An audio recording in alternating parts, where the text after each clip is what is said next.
ꯅꯨꯡꯁꯤꯕꯤꯗꯨꯅ Manipur entertainment ꯆꯦꯅꯦꯜꯕꯨ subscribe ꯑꯃꯁꯨꯡ like ꯇꯧꯕꯤꯔꯝꯃꯨ꯫ Channel ꯑꯁꯤꯒꯤ ꯃꯥꯏꯀꯩꯗꯒꯤ ꯃꯌꯥꯝꯕꯨ ꯇꯔꯥꯝꯅ ꯑꯣꯛꯆꯔꯤ꯫ ꯃꯁꯤꯁꯨ ꯁꯕꯁꯀ꯭ꯔꯥꯏꯕꯔꯁꯤꯡꯅ ꯍꯥꯞꯄꯤꯔꯛꯄ ꯔꯤꯌꯦꯜ ꯍꯣꯔꯔ ꯁ꯭ꯇꯣꯔꯤ ꯑꯅꯧꯕ ꯑꯃꯃꯨꯛ ꯄꯨꯗꯨꯅ ꯂꯥꯛꯆꯔꯤ꯫ ꯋꯥꯔꯤꯁꯤꯕꯨ ꯂꯥꯟꯊꯣꯛꯆꯔꯛꯄ ꯃꯇꯝꯗ ꯁꯣꯏꯈꯤ ꯂꯥꯟꯈꯤꯕ ꯌꯥꯎꯔꯕꯁꯨ ꯃꯌꯥꯝꯗ ꯉꯥꯛꯄꯤꯅꯕ ꯍꯥꯏꯖꯔꯤ꯫ ꯐꯔꯦ ꯑꯗꯨꯗꯤ ꯃꯌꯥꯝ ꯋꯥꯔꯤꯁꯤ ꯍꯧꯅꯕ ꯇꯧꯖꯔꯒꯦ꯫ ꯋꯥꯔꯤꯁꯤꯡ ꯑꯁꯤꯗꯒꯤ ꯆꯍꯤ 10ꯃꯨꯛꯀꯤ ꯃꯃꯥꯡꯗ ꯂꯩꯀꯥꯏ ꯑꯁꯤꯗ ꯑꯁꯦꯡꯕ ꯊꯣꯛꯈꯤꯕ ꯊꯧꯗꯣꯛ ꯑꯃꯒꯤ ꯋꯥꯔꯤꯅꯤ꯫ ꯃꯇꯝ ꯑꯗꯨꯗ ꯑꯩꯈꯣꯏ ꯂꯩꯀꯥꯏ ꯑꯁꯤꯗ ꯄꯨꯈ꯭ꯔꯤ ꯑꯃ ꯂꯩꯔꯝꯃꯤ꯫ ꯍꯧꯖꯤꯛꯀꯤ ꯄꯨꯈ꯭ꯔꯤ ꯃꯄꯥꯟꯁꯤꯗ ꯅꯨꯄꯤ ꯑꯃ ꯍꯦꯛ ꯍꯦꯛ ꯊꯣꯛꯏ꯫ ꯅꯨꯄꯤꯗꯣ ꯅꯨꯃꯤꯗꯥꯡꯒꯨꯝꯕꯗ ꯊꯦꯡꯅꯔꯨꯔꯕꯗꯤ ꯀꯔꯤꯁꯨ ꯇꯧꯗꯦ꯫ ꯇꯧꯕꯇꯕꯨ ꯅꯨꯡꯊꯤꯟ ꯄꯣꯕꯣ ꯄꯨꯡ 12 ꯇꯥꯔꯛꯄ ꯃꯇꯝ ꯑꯁ꯭ꯋꯥꯏꯗ ꯊꯦꯡꯅꯔꯨꯔꯕꯗꯤ ꯅꯨꯄꯤꯗꯨꯅ ꯃꯥꯕꯨ ꯊꯦꯡꯅ ꯑꯣꯛꯅꯔꯨꯔꯤꯕ ꯃꯤꯑꯣꯏꯁꯤꯡ ꯑꯗꯨ ꯄꯨꯈ꯭ꯔꯤ ꯑꯗꯨꯗ ꯀꯧꯊ ꯊꯋꯥꯏ ꯂꯧꯔꯝꯃꯤ꯫ ꯂꯩꯀꯥꯏꯁꯤꯒꯤ ꯑꯍꯜ ꯑꯉꯥꯡ ꯃꯧ ꯅꯍꯥꯅꯆꯤꯡꯕ ꯀꯌꯥꯃꯔꯣꯝ ꯑꯃꯁꯨ ꯄꯨꯈ꯭ꯔꯤ ꯑꯗꯨꯗ ꯇꯥꯁꯟ ꯐꯅꯌꯥꯝꯗꯤ ꯁꯤꯈ꯭ꯔꯕꯅꯤ꯫ ꯑꯗꯨꯒ ꯑꯩꯅ ꯂꯩꯔꯤꯕ ꯌꯨꯝ ꯑꯁꯤꯗꯒꯤ ꯄꯨꯈ꯭ꯔꯤ ꯑꯗꯨꯁꯨ ꯑꯗꯨꯝ ꯈꯔꯗꯤ ꯅꯛꯅꯔꯦ꯫ ꯅꯨꯃꯤꯠꯇꯣ ꯆꯥꯛ ꯍꯦꯛ ꯇꯣꯛꯄꯒ ꯐꯃꯨꯡꯗ ꯆꯪꯒꯦ ꯇꯧꯔꯤ꯫ ꯃꯇꯝ ꯑꯗꯨꯗ ꯏꯃꯥꯅ ꯏꯕꯦꯝꯃ ꯇꯨꯝꯃꯨꯔꯒꯦ ꯍꯥꯏꯔꯤꯔ ꯃꯗꯨ ꯇꯧꯍꯩꯗꯦ꯫ ꯏꯃꯨꯡ ꯑꯁꯤꯗ ꯅꯨꯄꯤ ꯃꯆꯥ ꯑꯃ ꯂꯩꯅ ꯅꯃꯥꯏꯅ ꯅꯈꯣꯏꯒꯤ ꯀꯣꯜꯂꯤꯛ ꯆꯥꯝꯕ ꯐꯦꯡꯕ ꯇꯧꯕꯗꯣ ꯍꯧꯅꯗꯦ꯫ ꯆꯥꯛꯄꯨꯗꯤ ꯏꯃꯥꯅ ꯊꯣꯡꯈ꯭ꯔꯦꯗꯅ ꯊꯥꯏꯅ ꯅꯆꯦꯅ ꯌꯨꯝ ꯄꯥꯟꯗ꯭ꯔꯤꯉꯩꯁꯤꯗ ꯂꯩꯔꯤꯉꯩꯗꯗꯤ ꯅꯪꯁꯨ ꯈꯪꯉꯤꯗꯨꯅꯤ꯫ ꯏꯃꯨꯡꯒꯤ ꯊꯕꯛ ꯏꯪꯈꯥꯡ ꯆꯥꯛ ꯊꯣꯡꯕ ꯐꯤ ꯁꯨꯕ ꯃꯥꯅ ꯂꯣꯏꯅ ꯍꯣꯠꯅꯔꯝꯃꯤꯗꯨꯅꯤ꯫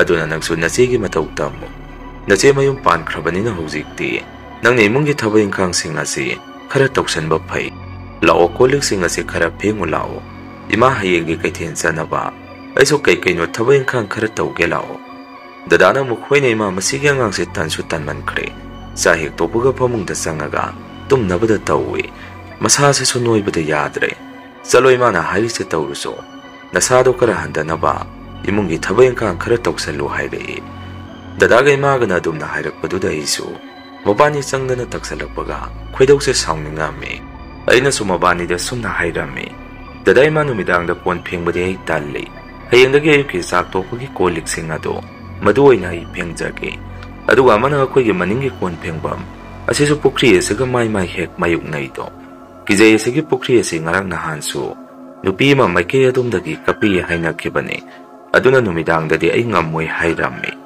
ꯐꯅ ꯑꯩꯅ ꯑꯗꯨꯝꯅ ꯍꯥꯏꯖꯔꯕꯁꯨ ꯏꯃꯥꯒ ꯗꯗꯥꯒꯅ ꯊꯕꯛ ꯁꯨꯃꯟꯗ꯭ꯔꯦ ꯅꯨꯃꯤꯗꯥꯡꯒꯤ ꯆꯥꯛ ꯇꯣꯛꯄꯒꯤ ꯀꯣꯜꯂꯤꯛꯁꯤꯡ ꯑꯗꯨ ꯐꯦꯡꯗꯕ ꯌꯥꯔꯣꯏ ꯍꯥꯏꯗꯅ ꯒꯤꯒꯤ ꯇꯛꯄꯗꯒꯤ ꯑꯩꯁꯨ ꯇꯟꯅ ꯀꯦꯟꯗꯜ ꯑꯃꯒ ꯑꯩꯈꯣꯏꯒꯤ ꯌꯨꯝꯒꯤ ꯃꯅꯤꯡ ꯀꯣꯟ ꯐꯦꯡꯐꯝ ꯃꯗꯨꯗ ꯑꯃꯥꯡꯕ ꯀꯣꯜꯂꯤꯛꯁꯤꯡ ꯑꯗꯨ ꯊꯥꯡꯇꯣꯛꯑꯒ ꯑꯃꯃꯝ ꯇꯞꯅ ꯀꯣꯜꯂꯤꯛꯁꯤꯡ ꯑꯗꯨ ꯐꯦꯡꯕ ꯍꯧꯔꯝꯃꯤ꯫ ꯄꯨꯈ꯭ꯔꯤ ꯂꯩꯔꯤꯕ ꯃꯥꯏꯀꯩ ꯑꯗꯣꯝꯗꯁꯨ ꯑꯩꯁꯦ ꯀꯤꯗꯅ ꯃꯥꯏꯁꯦ ꯁꯨꯑꯣꯟ ꯍꯦꯛ ꯑꯣꯟꯁꯜꯂꯝꯗꯦ꯫ ꯉꯥꯏꯒꯗꯨꯝꯅ ꯑꯩꯅ ꯀꯣꯜꯂꯤꯛꯁꯤꯡ ꯑꯗꯨ ꯐꯦꯡꯉꯤꯉꯩꯗꯨꯗ ꯄꯨꯈ꯭ꯔꯤ ꯂꯩꯔꯤꯕ ꯃꯥꯏꯀꯩ ꯑꯗꯣꯝꯗ ꯅꯨꯄꯤ ꯑꯃꯅ ꯈꯣꯟꯖꯦꯜ ꯄꯤꯛꯅ ꯍꯦꯛ ꯆꯤꯡꯅ ꯀꯞꯄꯛꯄ ꯃꯈꯣꯟꯁꯤ ꯑꯩꯅ ꯇꯥꯔꯝꯃꯤ꯫ ꯑꯗꯨꯒ ꯄꯨꯈ꯭ꯔꯤ ꯑꯗꯨꯗꯁꯨ ꯑꯩꯕꯨ ꯑꯃꯨꯛꯇ ꯀꯟꯕꯤꯌꯨ ꯍꯥꯏꯗꯅꯁꯨ ꯅꯨꯄꯤ ꯑꯃꯒꯤ ꯈꯣꯟꯖꯦꯜꯁꯨ ꯇꯥꯔꯛꯏ꯫ ꯐꯅ ꯃꯥꯏꯀꯩ ꯑꯗꯣꯝꯗ ꯑꯣꯟꯊꯣꯛꯑꯒ ꯌꯦꯡꯉꯔꯣꯏ ꯈꯜꯂꯝꯕ ꯋꯥꯈꯜꯁꯤ ꯑꯩꯁꯨ ꯑꯗꯨꯃꯥꯏꯅ ꯃꯥꯏꯀꯩ ꯑꯗꯣꯝꯗꯒꯤ ꯑꯉꯛꯄ ꯑꯀꯤꯕ ꯈꯣꯟꯖꯦꯜ ꯈꯔꯗꯨ ꯇꯥꯕ ꯍꯧꯔꯛꯄꯗꯒꯤ ꯍꯥꯏꯐꯦꯠꯇꯤ ꯀꯤꯅ ꯄꯨꯈ꯭ꯔꯤ ꯂꯩꯔꯤꯕ ꯃꯥꯏꯀꯩ ꯑꯗꯣꯝꯗ ꯂꯩꯊꯣꯛꯇꯨꯅ ꯌꯦꯡꯉꯝꯃꯤ꯫ ꯑꯩꯅ ꯑꯗꯨꯝꯅ ꯌꯦꯡꯁꯜꯂꯨꯕꯗ ꯅꯨꯡꯁꯤꯠ ꯑꯀꯟꯕ ꯑꯃ ꯃꯥꯏꯀꯩ ꯑꯗꯣꯝꯗꯒꯤ ꯀꯟꯅ ꯋꯪ ꯂꯥꯎꯅ ꯍꯨꯝꯖꯤꯜꯂꯛꯈꯤ꯫ ꯑꯗꯨꯃꯥꯏꯅ ꯑꯀꯤꯕ ꯃꯑꯣꯡ ꯃꯇꯧ ꯈꯔ ꯏꯁꯥꯗ ꯊꯦꯡꯅꯔꯛꯄꯗꯒꯤ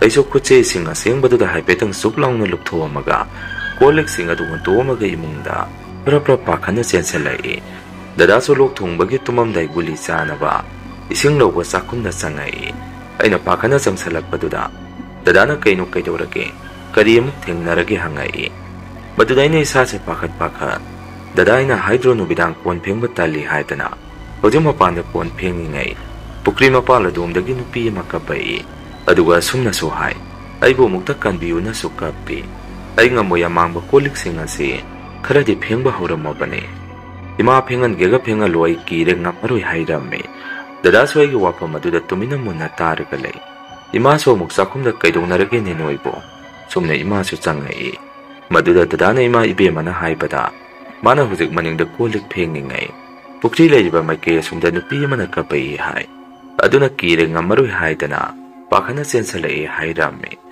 ꯗꯗꯥꯒꯤ ꯋꯥꯗꯨ ꯏꯃꯥꯁꯨ ꯃꯨꯟꯅ ꯇꯥꯔꯝꯃꯤ꯫ ꯑꯗꯨꯒ ꯏꯃꯥꯅ ꯇꯞꯅ ꯑꯁꯨꯝꯅ ꯈꯨꯝꯃꯛꯏ, ꯏꯕꯦꯝꯃ ꯌꯥꯔꯦ ꯅꯪꯒꯤ ꯐꯃꯨꯡꯗ ꯆꯪꯖꯔꯣ꯫ ꯃꯄꯥꯟꯗ ꯑꯃꯥꯡꯕ ꯀꯣꯜꯂꯤꯛꯁꯤꯡ ꯑꯁꯤ ꯊꯅꯝꯕ ꯇꯧꯍꯩꯗꯦ꯫ ꯏꯃꯥ ꯂꯣꯏꯁꯜꯂꯨꯔꯒꯦ ꯆꯪꯖꯔꯣ ꯅꯪꯒꯤ ꯀꯥꯗ ꯍꯥꯏꯔꯛꯏ꯫ ꯏꯃꯥꯁꯨ ꯀꯔꯤꯒꯨꯝꯕ ꯈꯔꯗꯤ ꯈꯪꯕꯖꯥꯠꯅꯤ꯫ ꯗꯗꯥꯅꯁꯨ ꯏꯃꯥ ꯃꯥꯅ ꯍꯥꯏꯔꯤꯁꯤꯕꯨ ꯆꯨꯝꯃꯤꯖꯥꯔꯣ ꯍꯪꯉꯝꯃꯤ꯫ ꯏꯃꯥꯅ ꯑꯃꯨꯛ ꯏꯕꯨꯡꯉꯣ ꯇꯣꯛꯑꯣ ꯅꯪꯁꯨ ꯅꯪꯒꯤ ꯀꯥꯗ ꯄꯣꯊꯥꯖꯔꯨꯔꯣ꯫ इमा कोलिक्सिंग असी यामबसु नत्ते अमुक्ता लोइसलुखिगे हाइरम्मगा मपानदे इमा से थोखी अखोय इमादि करिमता कीदबा माले कोलिक्सिंग अदु फेंग सामबा लोइरगा साखुमदा संगाई नुमितुदे अदुमाइना अदुम हौखी मथंगी नुमित नोंग हेंगानबगा इमाना कैथेन चलमदाइदा इमागी मनाक्ता संगगैना इमा ngarang imana kolik phengingai dadi kari kari tawlake haidi nupi ma pukri ma pala domdagi kapak tro hangame imana mo ibema ima sat kadore dugi wada hujik sanaragumsi yumgi thabeng khang khara loisalamo imana halakbada puying hingaga leramgano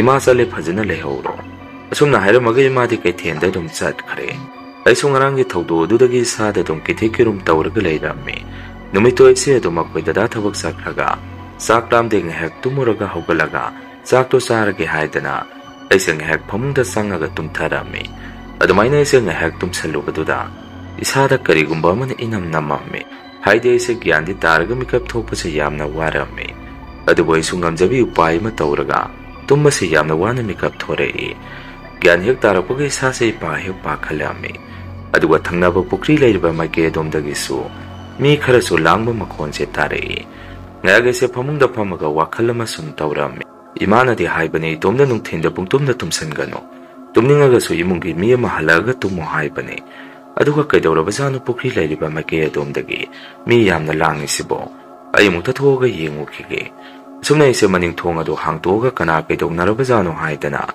pukri lairiba adomda yengubada yamlaba miyam ama pukri mapala duda leirame aisumadu urakpada isada pakhatpa ma poi Kaidoni amuk kaidoba yauraba jano ai inama memchada amukta hanguge mataw sumna ise yumdagi prap thoraktuda yumthangnabagi inama malai makhoigi da sangaga inama nang karaida leige haidana kaurame tawbadabo inama memchadi yumda leitaba mali aina kauribadu khumakte machanu pa pikpa mathoraga sise mamadi pukri da nupi mata sangkre haidana yengba satki haide angang duna dumna hairakpaduda aidi sase asum pakhalame angang aduda so adumukon kanani haige pukri aduda tasalido nangde yengba chatro hangame angang aduda mo aidi kijai chaningde aduga tasalido so kanano khangde adu nupi ni di hai adumna angang duna hairakpaduda adu mukun chechega salusilao ai tomda satpatali hore nakoi bobo kai thendage halaga sapo leibige lao salusi haidana haurame adumna angang adoina themaga ibani pukri leiba maike adumda langminarame angang adugi mama do so adai da lerambaduda angang do so mama sida leire haidana mama gi manakta sensan ki aiso inama adugi manakta sangsalaga inama kamaina tawrino kanano tasangkri dubu hangame inama memjana muknanga langminari bo oire angang se di matom da lai boy ningore asdaina yamna nungaite da andak lohong kiba kuidriba mosagi no pidu ni haire aina mo as kaino haisibo yamna nungaite kamaina tawkrijano kamta uhog jabajaro lohong apasu kuidri yamna nungaite inama memjana mukkauge yauna kaukhrabanina kanana bu uhogdurige adu nang lehukidra ngahak leiragadi mayamna thinari se phangnarani aide yengba ngamoi nungaite di sangani haire adumne hek haibuga sibak sang adu phange haidane imung manung wa kapkhanaraki aduga lohong apa kuidriba mawodu su makhut ka do se tasalaga yengheidaba mataw amata pukri adudagi mayam changdena pukhalai aisu kamdawna sibaduda munna yengsaluribano khangde ngayaktu dei sade taktakat munna ngayak hek yengaga leirame inama memchana su kaino dena nangde kidro munna yengsalidubo nang lehukidrai changane ai kamninge ai chale haidana madi mayumda satki ai sung hagi sada tarang marang ngai koi nama puna samina se haidana isu adum yumda nungaita halakminarame ngayak so ai se yumthang nabagi hujiki nama adugi mayumda leirame adigo wari watai kharasu sanarame ngarange na kon phengbuda thingnarikiba thogdu odusu mangonda wari tamame inama na khoina thajagera thajarogera adudi isu khangde adu ngarang du numidang sa hek topaga imaga dadaga na ise suningde ise mayum hek pankibadagi karimata sudi haidana numidang sak topagi amangba kolik singadu phengo haidana ise kolik singadu phengingai pukrina leiriba maike adumdagi nupi ama khunjen pingna kapukpa makhol ama tarei adugani inama sumaina sukapi ai mukta kanbiyo haidana adoina hariding asi sumaina sibasida siriba thawai aduna kapijara masine aduga ngasigi numisi monga masui tawtawi ima gaithen sakraga dadaso hek chatkebaga ngayak hek phamungda changaga tumtharui aduda soi se gyandi taraga tumba se hawat pa sungam hek ngamde akhoi manadi haibani yumgi mi kanamta leitragadi aise tumsan ganu haidana inamam yam chana mo kaino nupi masa nang na hari dupo kibo kire da tasengna nangi dupo sengbro aina muk mane me so dumaina tawrakpadagi kijadana kolik sing adu phengba loidringai imungda dum pakat hatu tu sensalle aduga tadaga imaga da soina tambane maduda imana kolik sing adu ma phengaure kangre sigi pokri ase thaina dagi su sumaina sum tawraga lai hai nate subu kok phunjan khiba yadro mi sum laura banina pokri ase leiba pamdre hai rammi inama memchana muk dena sigi pokri ase thaina dagi lairam telam yamna kalakpa pokri ni hai akhoi ga thangnaba kun nungrai pat asiga iram mari su phangnei hai aduga pokri ase phuluba su yade hai na tai karigoma sigi pokri ase hek phulubada akhoi ge khulasda na tangna thangnaba khulasiga khulani se awaba tani haidana thaina halaman singna hairamba lei hai aina sida yum hek palakpadagi pokri asida lauriba misi phanayam de masing yamlamani adu nang buzak sarabo noide ine dunga na kaithen ka banina sangan bani saramani hairei aina musak pode dunga li imaga tadaga thabuk satpanina adu ide saning de haidana ayuki de thengna dum chai saka sadri sabu bu yararoi inama memchana mo adu de su sadri adu singju suraga sasiro awa thabi su phanayam pale dukandagi mangal lupa 10 gi leiraga saichilaga singju suraga samina siro nangsu sadri hairobanina hairei aina mo inama yare singju gamata saningdre yumgi thabai khang khara loisalukige imaga dadaga na ngangbada ai leiba ngamdre nangsu kai no thi humdana saja hawro ai sale haidana ise yumda muk changame inama aduna su haigumna nangsu nache luhongkhibadagi haipeti tallabasani tawluro numito ise saksu chadre dadagi ga imagi ga phi amot pakhar puthoga subirame kona ise nuktingi punga hum tarpa matamadaida maningda leiba poche kolik khara loksalukige thubada pukri leiriba maike domda ngasai mi tasankhibagi ra khangde maiba maibi mayam ama laga lai khurambagi mawongda aina kari nomu urami madudaisu kijadana maning thongdo cheche lonselaga thamungda sangaga dadaga imaga halakpa ngairammi numidang waram pung manga tarakpagi du dada su thabak halai dada he khalakpaga ina wari do dada da tamamme dadana su aisu tari mosagi nupi duni hai adubu sumbro hangai aina mukmane dada astungai tabada aidi munnabu yengsalure haidame dadana mukkainu khangdreina sigi pukri asina mi da punglok da lawri sibo kibu sumki salai sak leiri boy thabak halakpagi sakhara sage haidei aina mu dada sak yamna leibane aigi saruk tu su dadana loina satho aide sak sadre ngasai gi do urubadagi ki dana hairamme dadana mukkai nangdi sak sadri ba lamdro nangna charaga heli do bodu budi tema mem chaga kai no pungsa da sasalamani nangna ga chara heli kai si tarai nadi chara do hela moine hairei aina mo ai karimata sa de dada saning de ngasi di ado dada wari amana ngarang doina pukri mapala domdagi nupi mana kaphakiba makhon tari haibadu aduda ngasi sumaina mi lawamdai gi oiduri zaro hangame dadana muk ai khangde da horen ima da hango saloi cha kita sa ki phurit khara thanamadu surabo hangai aina mu surabani loina khumme ngaki matung ima so kai thendagi yumda kumami ima da wari do tajaramdri aina paw do tambada ima di masada punga khengai aingonda su kaino ne tari pe paw sibo othongna nungai kidreda mauna hapane yamde pukri sta taraga sikrabani akoi de sigi pukri sigi singse kya sizinade khoi kijai haidana aduna na khoi so sigi singse sizinaru no hairei aina modo ima ngarang gi do aina nupi ma kapopo makon tai haibado aduna kaigi oiri bazano ba hangamme imana mukhang de devi ma dumaina da sum tawra leiradubo yare se ma so halakta ngairi kari no wakan khara khan kege kaithen chalubagi poche sunga sidi yamna handare adunang bo sak thonga mabu hangai aina me ima ai ayuk so sak sadre aigi sak saruk to dada da pizza thokrabani numidang di ima nang thongo ai nga sige numise sa sa kari numi tawre asaina khoi sakki badudang hak tum salui aduda so mukta bu gyan di taraga tumba hugat pangam dadana kyam wai ai hak tum ke ge sak to ima nang tamna potharaga sak to thongo hairame ima so ina ngangi baduda kari mata khumakte ai song hak phamungda sangaga tum salame kona ina mikap thorpuna numidangi pung 9 muk targa leiramme sakumda sangubada ima so chakte thongba loiraga isang thongnaba tawrami. Ainasu ima sak lami mundribo hangami. Imana mo ibema nang saurakani ngasai na nang nathongtoga thanamba yabani. Nachega nang si onthong na khenakre.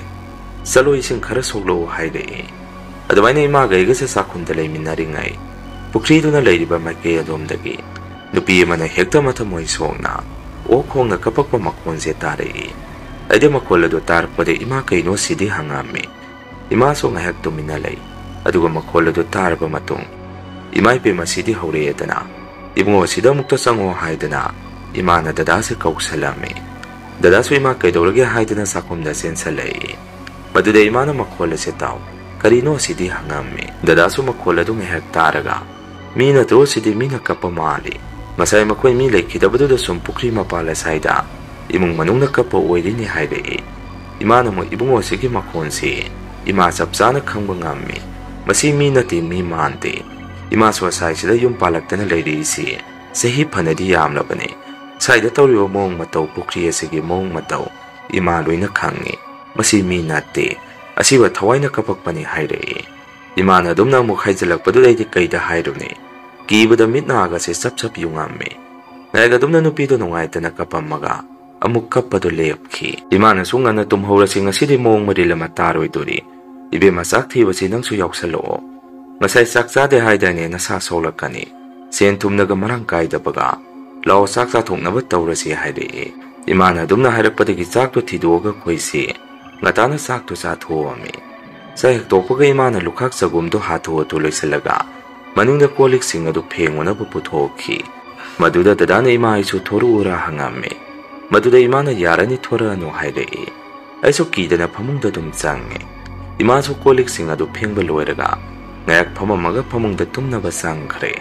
Aisu ngayak sum wakhalama tawruba matung. Ima gi manakta kijadana tumba changami. Adumaina koi gi imung sing atana tumnarami. Kona ina mikap thorakpada koi masi. Pamungda phamaga leirami. Aidi mabu urubada isasa pukhange khangami. Kaino ima kaidorake sab yungna phamungda phamaga leirami duna. Hojikpo pung kya tarage hangami. Ima se tumina dum lei. Aina mikap thorakpaduda isu karigumba. Akiba makhon khara tarei. Hanakti pukri mapala domdagi. Kapiba makhol adu mi amatagi oiramdi. Mioi khara daida pulaga kapagi moongda. Yamna kiba khonthokta kapami. Aidi makhol adu tabada isada tu khyok songami. Aigi mukpang makhada mari tatpa gari masa amalay. Aina pung heke kiyangba madu lauthoga. Aina pung yengba matamda ahing nongyay. Pung baro sapsana taraga leirami. Imana suko na ibe matumo. Karisu tawroy siya hayrei. Ano ima sige mong sidi kadaydagi tumthaba yadoy no. Ahing nongyay istabu kapi isibo. Asidi midis hoy hakoyram maroy. Thaina sige pukri isda sikiba kaya tuga. Makoy po na nga sige numisida hongnaraga. Kapira kang pote. Dadaso hugdok piroge maso tahan si makhonsi. Imana mo ibe mo thokpanida nangsi. Hugdora no ne nabungdo tabak sa lubagi waramani. Tumo nang so tumtharo ima leirisidi. Kaidobagi kiri no hayrei. Ay so ngayak tumthaba horuraga mapana mukthongninga padagi. Imada so haiba ngamda ise wana khangjalami. Kona di imada kina ima mapana amna thongningi. Ay di sumayna hingda mikap thorakpasi. Mapana hekta thongningai. Ado ima hujikpo kamaina tawdoy no hangami. Ima na muklao si mapan thongninga bu kaidogdoriki. Ima ngaibirage lao ibema. Thura si hayrei. Ay na ado ima. Mapanda thuraga kari no muktheng na ruitro hangami. Ima na mo ibema wayam na ngangano. Nang si piba ngangda ngang sunatrabani. Lao thuna haydana ima gaigasi. Mapanda thura ami. Ima na soingoda mamangomdoy na tawragero. Maningomda thudoy si ima su tale ni hayrei. Ay na mo ima tale lao si karisu tawroy haydana. Maningthong hangtoga maningomda thorakpasida. Pukri leiriba manak adayda ahangba lamhang matek ama lei. Madugi lamhang aduda musung muba midong na tawba. Kariguma khara sap yumna lepaga leirambasi. Ima gaigana urami. Ay sa mapan thokpado sasat loisalaga. Ima asidi mong tadrehe. Sanga sa lao ima khara thuna hayrami. Ima na mo othokpanida pukri asina sanariba kumhaisi. Lao sanga si haydana. Yung manungda ima gaiga si hatuwado sanga ami. Kibada idi sasa sumpukhanda khanjaluraga. Wakan se lighting put preta uraki. Adumayna ima gaiga pamungda hek jangapaga. Ako yunggi maning maya si sok prek mi machatpa makhon. amadi mapanda kanaguma khara leibadongna tawrei adubu kirasu kina adum ima icha khuse dum tumsalami nongalamdai pung 3 tarapa matam asaidana amuk dada simagi kada mengak narapagi mawongda hek chingakhi madusu aina hana tari ni aduga isagi oina mengak naba makhon tabasi aidi yamna kigalle aduna dadana mengak narakpaduda ima boina tumba hautuwame ima amukta hugalo dada se karino matawre mengak narira karino khangdre haidana tumba hautuwame ima su masado phingaraya mada kaidorage haidana phuklongna hugale aduga imana kaino sidi nayama se mengak nare haidana phamungdagi phingna hugalaga dadabu tumba haudokpirame dada su masado yamna phingna tumba hugale imana su ibungo gyan tarabo pakakanu se icha karisu tawde haidana dadabu phathabirame adumaina dada se tumba haudokpiramnaba matung ima se hek tumthakibaga muk mengak nabu haurakhi andak naina oina ima bu tumba haudokpirame ima mengak naramaba matung ai se muk mengak narakhi ima ga mapanda thobadu da tawrira su khangde haide laitin inaraga imungda sangabra khangde mathang adumaina mengak narakpadagi imana masidi karino ma change imung asida ima karino ma tawge haidana khujule khamsi imana hugalaga imung sintungna humdoga sumangda thopadi kidana mangona thamlamme adwaina tawkhibadagi akosi ahinga duda karisu tawrakhidre nongheng ambaga khoige heklim thangnana leiba inama memchadu imadagi nga khara lobulai inama duna so summa khoida wari khara tamai ngarang do kamaina tawrino khangde gi nupadu yamna mengang nei aduga mi khara kapam makhon je tai karai denu so khangde haidai madudai ma gaiga se munna munna yengnarami aduga ina sumna khomme inama mina te kapi basing do pukri sida sikiba thawai singa do ngarang di pulup punsalaga kape noida na te khoi mungsu mathang ahingda mangang narakta na ngarang di kumhai ama taakre aduga inama kainongga so haibige ngarang do ise hingnong e du da tumma hugulakpaduda mapan thungnung malakta na ima gaiga mapan da thuba du da pukri manaki lamhang labuk matega sida musung muba mi dongna tawba khara lep tuna leirame ahingda na marol ama kapada khoide kibada yadre noide khoina yumje khara khanbai bu phari akoide sigi hek maningda khoina iloi loina tare do aduna loire ahinga sida muktabu kumhai matare tummaga ngamdre hairame inama aduna mukhoine noide kharso naknare noi maningdai di pukri si ingan ngana unarabane adudi noi akoide kamaina tawni sumaina sum tawraga leiraga de sibo lighting khoram thoga su phararoi dro haire imana mo memcha nagi nga saruk si sida leire range tawdu se light khoram thoga su kari su kana drabani haire numitudi adumaina dum hauki pasigi matung thama muk leirba matung pukri eduda amukasu sansadik phanba sangakpa ahal lamaga su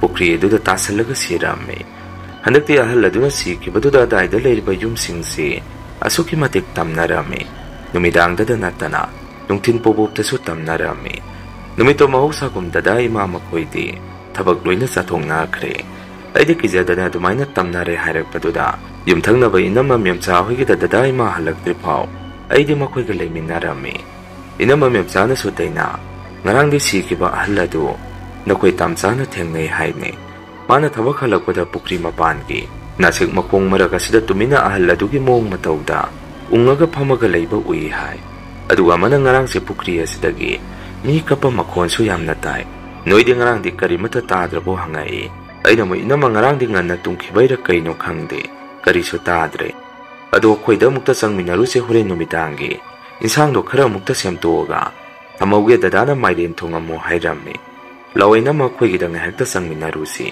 ni mata lehugde kijai tawbane hairame ina mana mukdaina isu angang apik pase sumbiram khige saloi sanu pari sanu pira ani sidagi ama puraga sangmaro haire aina angang ani duda so khoigi dang hek sangusi haibada angang ani do mata yarakte aduna isu itomda kina numidang thongna ba insang do siamnaba yumda sangami aina sakumda sangakpa matam maduda so khoigi maning thongsi launa hangtoga leirame maduda isu kainone maning thong asibo aibu ngasai lonsalambadai ne kamaina hangto mizano haidana thong ado lonsange tawrakpada maning thongna sajik phanbagi mawongda gere makholama tare mapanda thoga mi leibra yengubada su mi de kana su leiba uramde adwaina leiringai duda sakhungi kolik sing adu su gong makhada tare kijadana do maisu insanga semtana inama memchagi da dum sensalai ꯑꯣꯏꯔꯤꯕ ꯃꯑꯣꯡ ꯃꯇꯧ ꯀꯌꯥꯗꯨꯗ ꯏꯃꯥꯅꯁꯨ ꯈꯪꯉꯕꯅꯤꯅ ꯑꯩꯉꯣꯟꯗ ꯍꯥꯟꯅꯗꯤ ꯊꯕꯛ ꯇꯧꯔꯝꯃꯤ ꯇꯧꯔꯝꯗꯦ ꯉꯥꯡꯉꯝꯕꯗꯨ